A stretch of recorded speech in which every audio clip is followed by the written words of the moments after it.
And he's an excellent guide. He's been living here for 30 years on the island, and he is dedicated to his plants. Beautiful scene we have here. Marvelous garden. I don't know why they called it an abbey. I guess there was an abbey here. Doesn't seem to be anymore. Well, let's see if I can find the pheasant behind me. Right shoulder, left shoulder? I mean, directly behind you. Right here, right here, right here. Turn around. Okay, I didn't want to miss him here. Oh, look at this. Got some kind of a pheasant here. Neat. Look at the colors on this guy. Wow, he's gorgeous.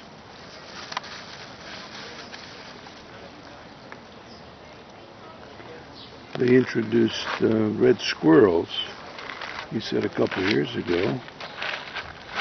Oh, there's two of them here. You see the other one to your left? Yeah. Okay.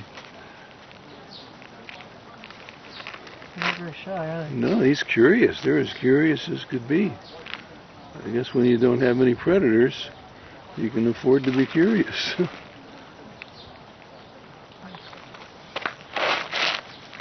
Can you tell if there's a male and a female here?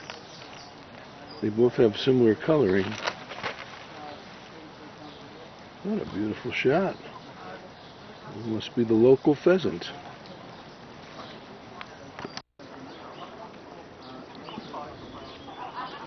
He's just staring at you, you're staring at him. There's the mate, we think. Pretty animals. Marvelous colors. And here comes the white-headed German pheasant. Is that a pheasant? She's flown in all the way from Pinneberg. Wow. It's a long flight.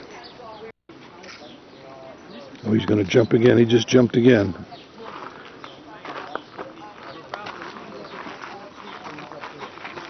He likes the green leaves.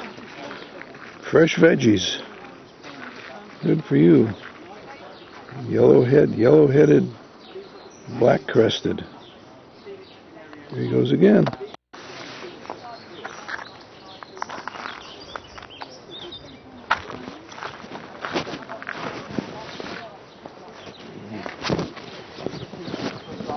Getting it here.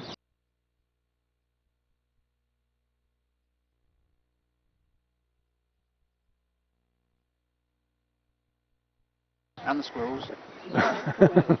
Various forms of apple. Plum trees and apple trees back there. Beehives as well. Oh yeah.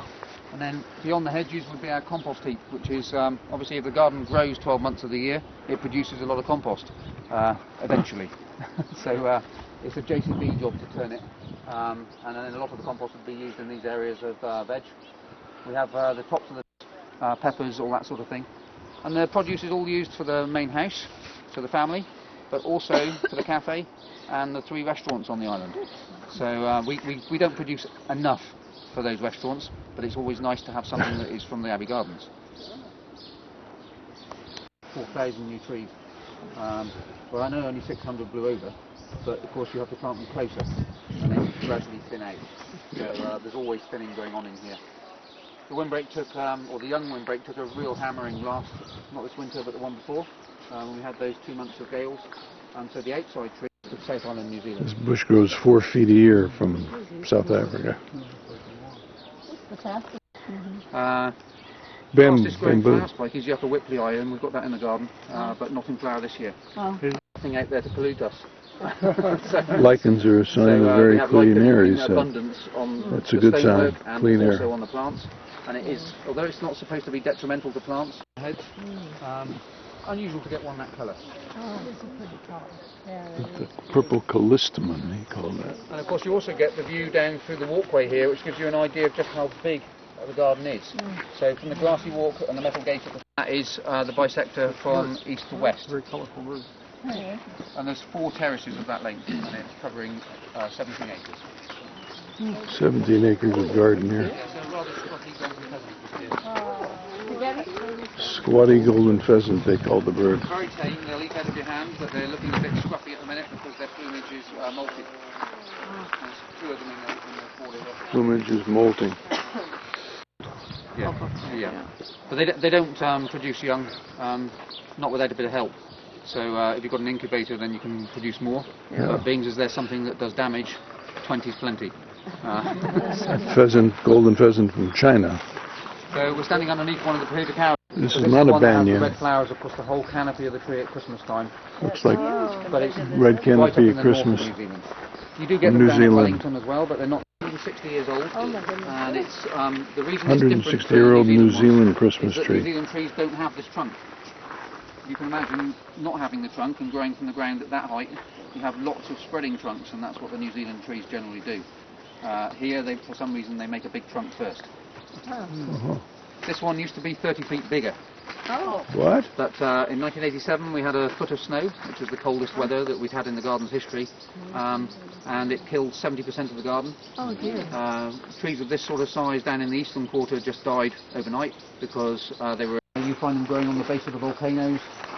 Chilean myrtle tree with a bald, no bark. Called Luma apiculata. It used to be Myrtus luma. Quite hardy. They'll come through -8. Here's a metal fountain looking very much like a real cactus. Nice bends to it. But So this area what a is guy. Mediterranean garden. Mediterranean garden A here. new area that was obviously after the cold weather and the gales. Some areas of the garden needed to be landscaping.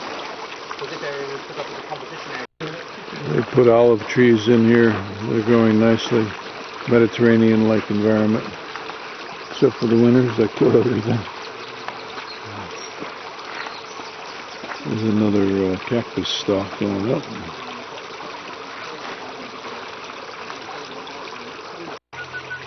This blackbird with an orange beak has been dancing around us and looking around, and this other roller-like thing with an orange chest. I wonder if that's a roller. Also looks like a wren.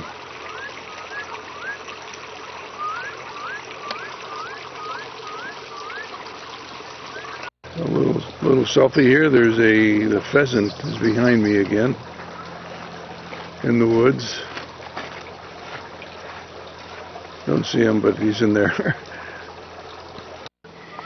There's the photographer, and there's the pheasant from China. We just heard that the female is sort of a golden brown, and they have to incubate the eggs. They brought in about 20 of them, and they're around. They eat just about anything. They're like chickens. They're the humans from various parts of the world. The guy with the green jacket is a Grand Circle guy born in Egypt, but he lives in southern England and may have done the itinerary for this trip. He's been with Grand Circle for 20 years, he said. That's a wood statue with sand thrown on it when it was wet. It looked like stone. By David Wynne. David Wynne, of course, known very well for The Boy and the Dolphin on the Thames Embankment. You all know Stinking Iris, the one with the orange berries? Iris phoatodissima. So the phoatodissima bit is telling you that it's going to smell. So this is Heliquisum foetida. It also smells. If you break the leaves off, I don't think it's not unpleasant, but it's a bit bathroom-like. Oh yeah. No, it's just it's a bathroom cleaner. No.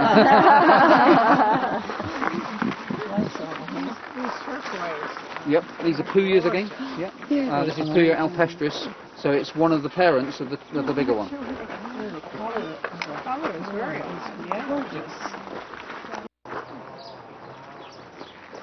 Trees from all over the world here. Brazil, And then we're walking underneath kiwi. Chile. So there's supposed to be a male and a female here. So It's a kiwi plant, but it's not producing any fruit. He said they have a male and a female, but it's not working. Need some IUD help.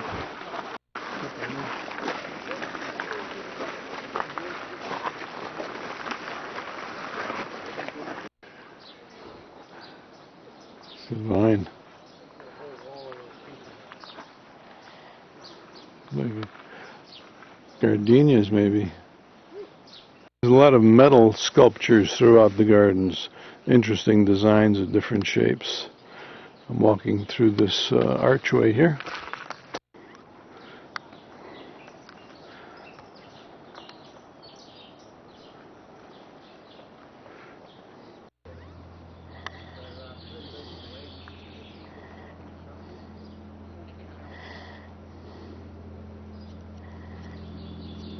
Beautiful sculpture. Now, we'll scan this here. Our guys are running down the other way. Collection, all gold leaf, and we know nothing about it. The one above it with the gold and then the crown in the centre is a stern board of the Colossus, which we mentioned earlier, Nelson's ship. This is all wrecked in 1798. from shipwrecks in the area that they brought in here and fixed up.